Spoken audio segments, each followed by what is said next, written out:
Hello and welcome back to another episode of Critical Reactions with your host, Bryan. We're going to continue on with this week's theme of unexpected timbres, hearing instruments or sounds that we simply don't expect given the bass atmosphere or group of instruments.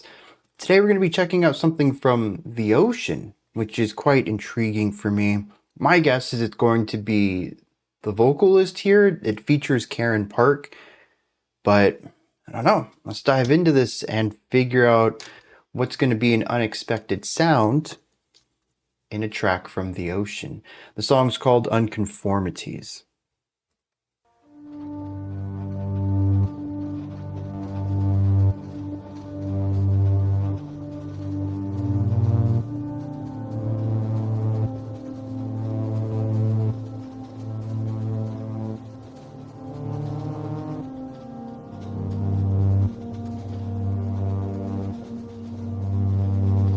We have some rattling over here. Might just be clattering, but could also be vibrations of the snare beads under the snare drum. Oh, it's 4.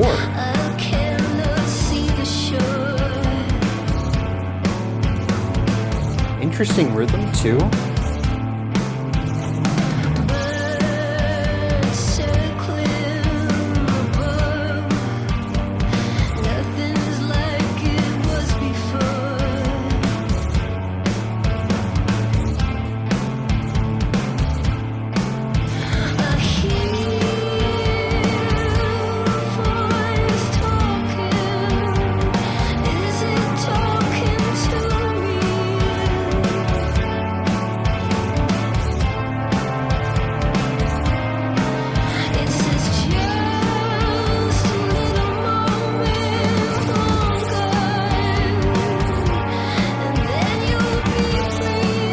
A haunting element to it, but also it's super groovy.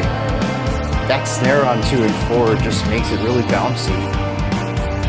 Of course, the syncopated guitar line helps with that too.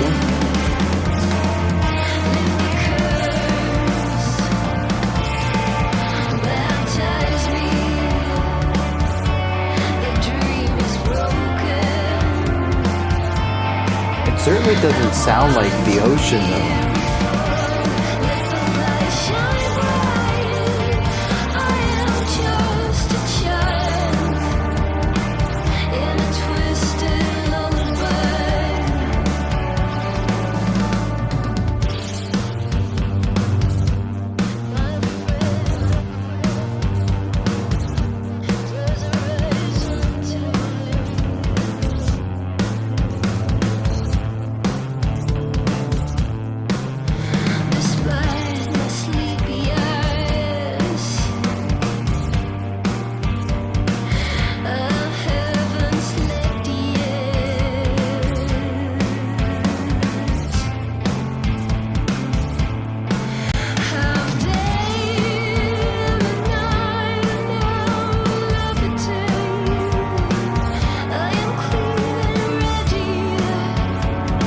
This sound comes in over here. It sounds like brass. Maybe it's a synth though. It's got a lot of buzz to it, but it's what brings the haunting element to this. There's already a darkness from the guitar, but it's just exacerbated by this sound over here.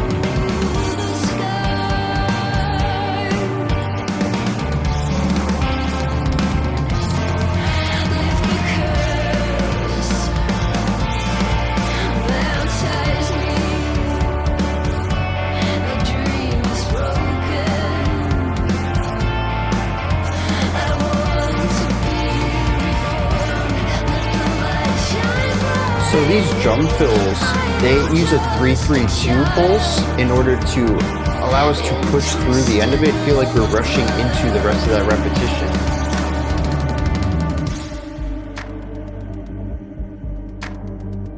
Hand claps?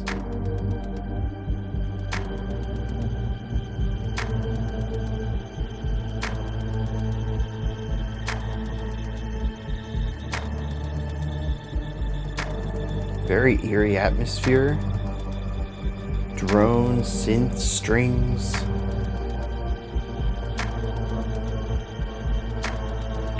Gotta breathe this in. Where are we taking this train?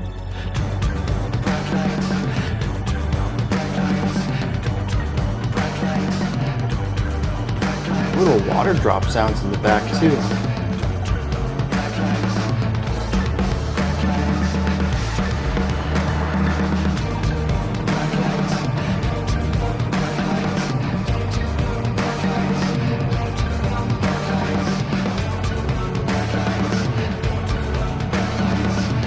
So we do have this new vocal bit here, new vocalist, new rhythm, but the guitar is playing the same syncopated rhythm it's been playing this entire song.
I like that expansion of the syncopated rhythm on the drumstick hits.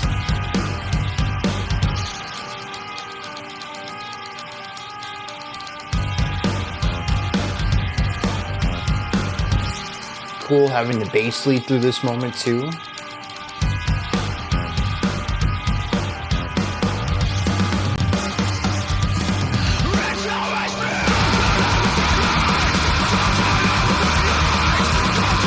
Those two chords.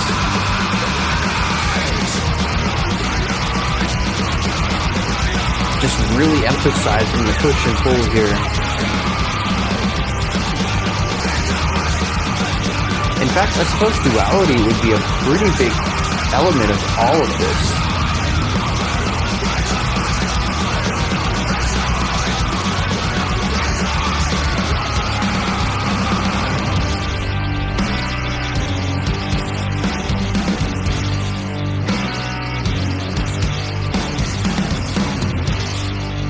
Oh, there's an extension to that?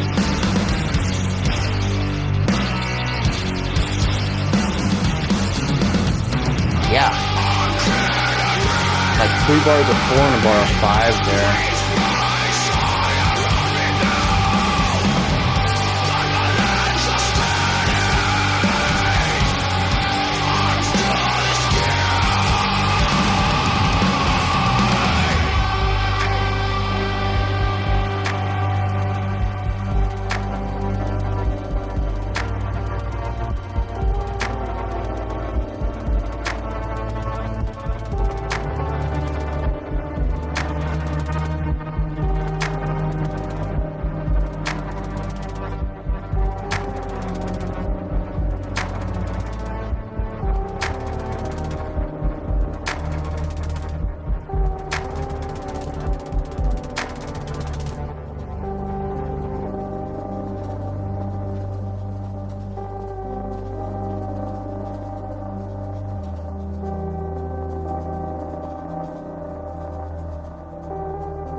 The subtle detuning there is really nice. Yeah. Sub-bass resonance to wrap the song up.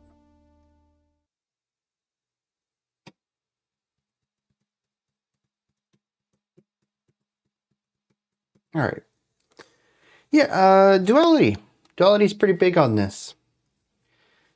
I mean, right from the beginning, what's one of the first things we hear? We hear that guitar motif, the syncopated one. It's kind of bouncy. It's two notes bouncing back and forth between the two of them in this sort of staggered, rugged rhythm. There is a cool syncopation to it that plays around with offbeats, but it certainly isn't a very straightforward idea. The amount of time that we spend with each of the notes before moving to the next is, well, it's not random, but it is varying. Sometimes we'll stick with a note for just half of a beat, other times it's for a full beat, other times it's for a beat and a half, and it creates something that, at least off of the get-go, the first time you hear it, might be a little confused by it. Might take a second to get what's going on there. Now, granted, the rhythm itself is kind of common. I think I've heard it a few times in... It's a Latin rhythm, isn't it? And so once you kind of know what you're listening to and you've heard it a few times, you can recognize it, but it's still syncopated. It's still varying in length. It creates something that's a little jarring rhythmically, certainly groovy. But when you listen to the pitches, it's just two of them.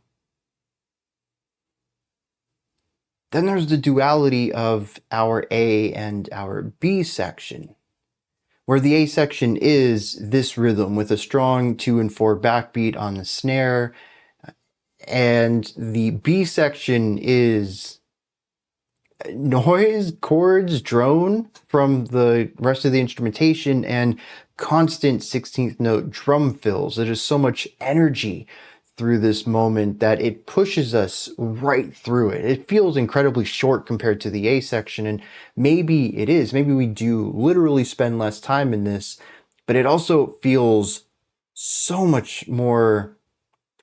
It has a lot more momentum to it. It has a lot more push through the section. But it also embodies rhythmically this element of push too. I had mentioned that this section is in groups of 3, 3, and 2 to give us our 8 beats for the phrase. And so we have the setup, a retention of it, and then speed. Instead of getting a full 3 beats here, we only get 2. It feels like this part is shorter. So you get this da da da da da da da da da da da da da, and that third part feels like you're being rushed through it into the next repetition of the phrase. So we have this A section, which is, I feel like we spend a lot of time in it. It doesn't have a lot of directionality, but it is groovy. There is a momentum to it, but it is quite happy just being where it is, and that's contrasted with the B section, which is very much about getting us through this moment. But then we also contrast this A and this B to this C section, which brings in the male vocals, it brings in the harshes. We return back to the A section in the drum part and in the guitar part, but they're sonically different. And we have a new A section in this. But also within this moment, we have a new instrument off on the side, just laying down the first chord, which is release, and the second chord, which is tension, and then sharply bouncing back and forth between the two of them. This is not too dissimilar from the guitar line, which bounces back and forth between 2 notes. Although this one a bit more dancey and syncopated, it's still there. A lot of this song is about bouncing between 2 ideas. This concept of duality is present, as far as I can tell, in every part of this track. We do get a guitar line at the end of the track that introduces a couple of extra notes to it. It isn't just 2, I think we focus on 4 or 5, and this is a stark contrast, a massive deviation. I noticed the song is called Unconformities, and a lot of this track does conform to a single vision. Granted, it finds different ways to explore that vision, but we spend so much time with the 2/4 backbeat, with the guitar motif, that lick, that riff, whatever you want to call it, that rhythmically bounces between the 2 notes. The bass supports that as well. Whether it is the harsh vocals on top of it, the big walls of sound around it, or something a bit more ethereal with the female vocals on top of it, that is the heart of this song, and it's present through a vast majority. I don't know, I'd ballpark it like 75% of this track is that riff, some variation on it. And it's what makes the ending stand out so much, because the guitar is not doing that. It really doesn't matter what the guitar shifted to. For it to play something other than that riff is sort of monumental, given how much time we spend with it, given how much time that we recontextualize it. It is the core, the heartbeat of this entire track until the end. I don't know what that's supposed to represent. But we do have one part in here that doesn't conform to the norm. And that lines up with the title. Now, atmospherically, this is, I mean, at least to me, it's pretty straightforward. This is tense, this is eerie, this is haunting, it's overbearing, it's heavy and dark. The ocean does this really well. What I find really interesting about it, though, is that it isn't consistently heavy and dark. And I know I've praised the Ocean in the past for being post-metal that I get. They're one of the few bands that does post-metal in a sort of melodic fashion. This song doesn't really have a lot of melody to it instrumentally. The clean vocals at the beginning gave us a lot of melodic direction, but when we brought in the male vocals, very textured, very rhythmic, eventually harsh vocals, melodies thrown out the window entirely. And the guitars, they don't really get a melodic riff at all. The drums aren't really melodic in here. But yet, they still capture a flexibility of mood. And normally I attribute this to melodic manipulation, of having an atmosphere, a chord progression, and then allowing the melody to introduce more notes to alter, contextualize, and modify the original atmosphere. I've mentioned this in the past. Chords aren't happy or sad. Chords don't really have too much emotion. We do attribute some to it. A minor chord is going to be more sorrowful, sadder than a major chord, but it's really, when you think of songs that impact you, I mean, if I just play you a minor chord, you're not going to start crying. But the songs that hit you emotionally have chord progressions. It's the intervals between all of the chords that give us more emotive information. But if I just play you 4 chords, you're not going to cry at that either. Melody is really what elevates emotion. Here, though, I find that the emotion of the track is gradually evolved without heavy use of melody. And I think this is really interesting, because they continue to find new ways to modify the harmony itself. Instead of using a melody to bring in notes and amplify or modify or bring a chord into a specific direction, they just alter the chord itself. We don't need to add anything to it. So we have the guitar giving us these 2 notes and its tension and release. We get a little bit more information from the bass, kind of giving us a bit of a triad here, allowing us to get a little bit more information about what this chord is. And then eventually this brass sound comes in on the side. And this is where things really start to solidify. There is an allusion to a haunting element to this track. Something a bit darker, a bit brooding, but not quite there yet. You can feel the essence of it. But I don't know that when the song kicks off, I immediately thought, oh, dang, this is haunting. When this brass sound comes in, though, it introduces a very key 4th and eventually 5th note. These absolutely lean into something unstable, leans into something dark, and despite it not really being a heavy timbre, it does create a heavy atmosphere. I really like this evolution, and I honestly like returning back to just the guitars and bass along with the vocals in that, I guess, second verse. If the drum part is a chorus, which I don't think there are vocal parts in it, but the constant drum movement being a B section, when we return back to this A, we get rid of the brass over here. We return back to just the two guitars. And you can still feel the essence of this haunting, brooding sound we just had. It's still there. You can feel the essence of it, but it isn't quite as palpable. But now you know. And I think that adds so much to it. It is almost an invisible dread at this point.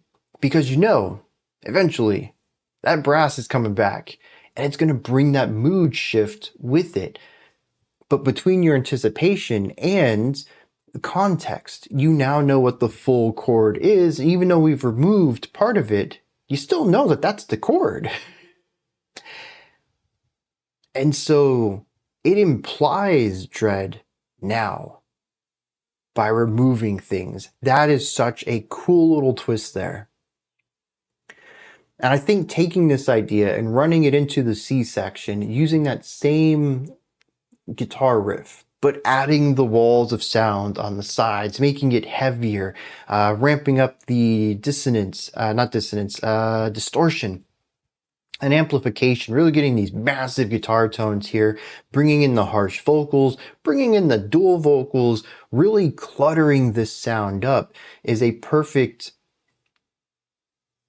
ramping up, a perfect exaggeration and exploration of this haunting sound that we already heard at the beginning of the track. It's just a beautiful way to take something that starts out moderate, really leans into it, alludes to the leaning into it through a return to the moderation, leaning into it once more, and then skyrocketing that to, 11.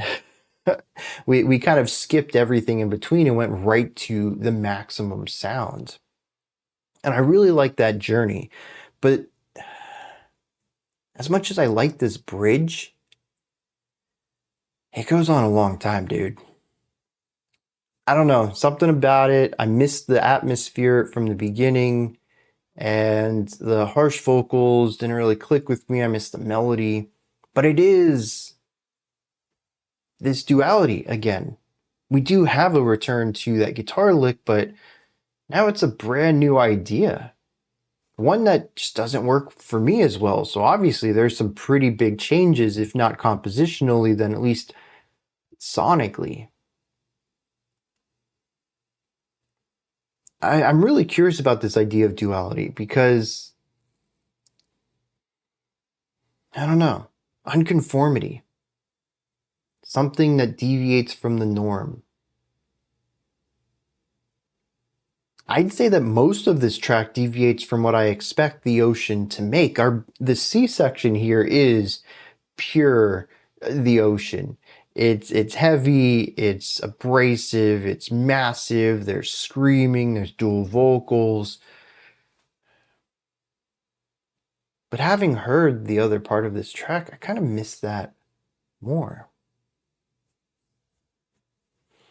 But it is sort of split down the middle. I don't think temporally, because I think this C section comes in past the halfway point, actually.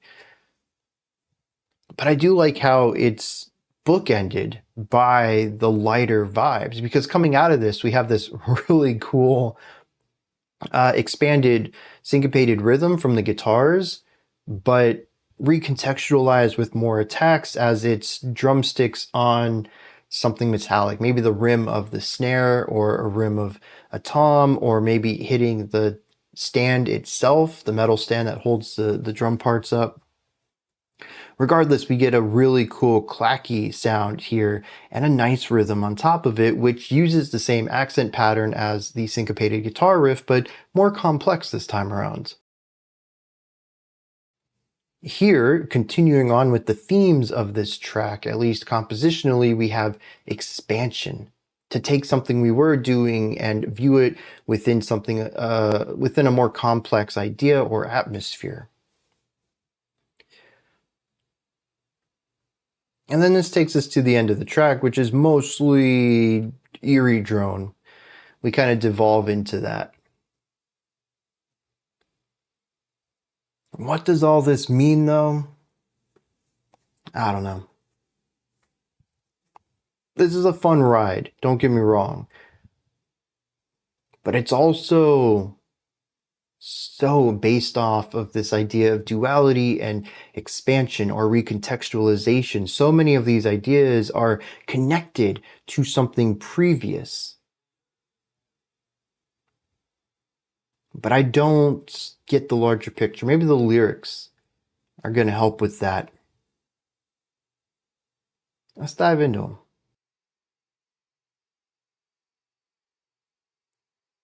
Duality. That's present here in the lyrics too. Karin Park's verse and chorus at the beginning of the track focus on wanting change within one's life. The chorus says, "Lift the curse, baptize me, the dream is broken, I want to be reformed. Let the light shine bright, I am just a child in a twisted lullaby." The second verse talks about being ready for this change, having your legs steady beneath you and your arms to the sky, inviting whatever may come after this rebirth, this reformation. The entire C section, though, is just 2 lines. Don't turn the bright lights on. It's a wasteland. Which is in stark contrast to the chorus. Let the light shine bright. This says, don't turn on the bright lights. And it finishes with the return back to the chorus. I'm clean and ready. Waves rise high around me, but my legs are steady with arms to the sky. About being ready for the change. So what is the chorus? Is the chorus an internal voice that dissents against this readiness? Is it an external voice? Is it a dissenter outside? Is this, I don't know, dude. And the idea of reformation in general, of wanting to wash the slate clean, I don't think that the recurring elements of waves and water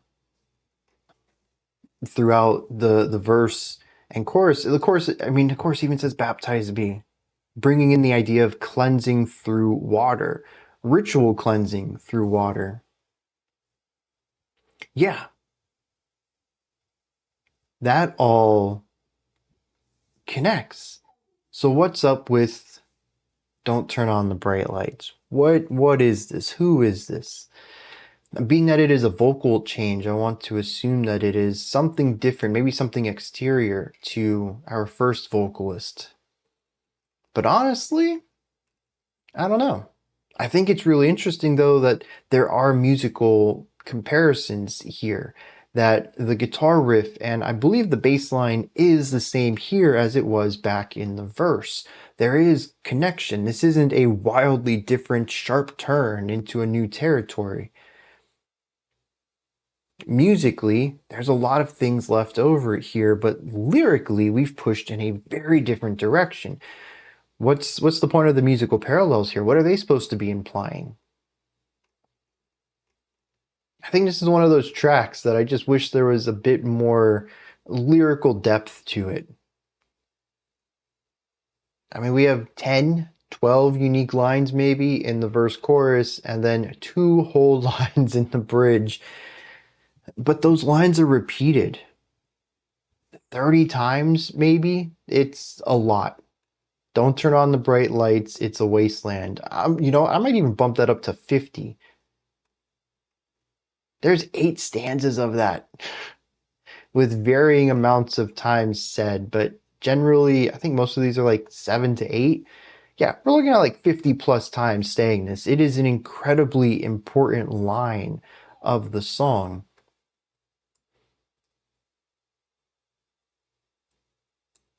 And someone, something doesn't want the rebirth, the reformation, the change to happen. They don't want to see the light.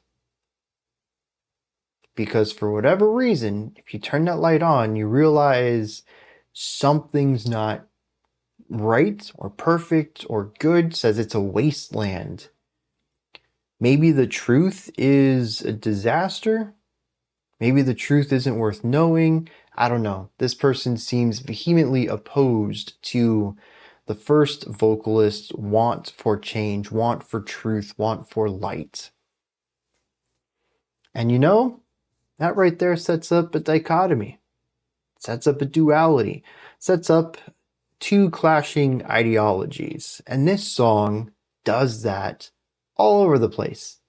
They did a great job implementing this idea of duality throughout this song and having it be, at least from my perspective, a key component of the lyrics too. But, you know, these are just my thoughts on Unconformities by the Ocean featuring Karin Park. What did you think of this? Is there anything that stood out to you? Anything that you'd like to add on to what I said? Maybe correct me on if I misspoke about something. Do you have your own perspective, opinion, or take on this track? Please put all of that as well as anything else you'd like to add into the comment section below. Above that, in the description box, you'll find a link to Linktree. Takes you here. You can find links to my music, ways to support the channel, a link to the Discord server, and so much more. Above that, if you could, like, subscribe, and ring the bell. I greatly appreciate all three of those. That wraps it up for today, but I'll be back tomorrow, 5 p.m. Eastern Standard Time, 10 p.m. UTC as usual. Until next time, remember to be critical, not cynical, of the music you listen to, and have a fantastic morning, afternoon, or evening, whenever you choose to watch my videos.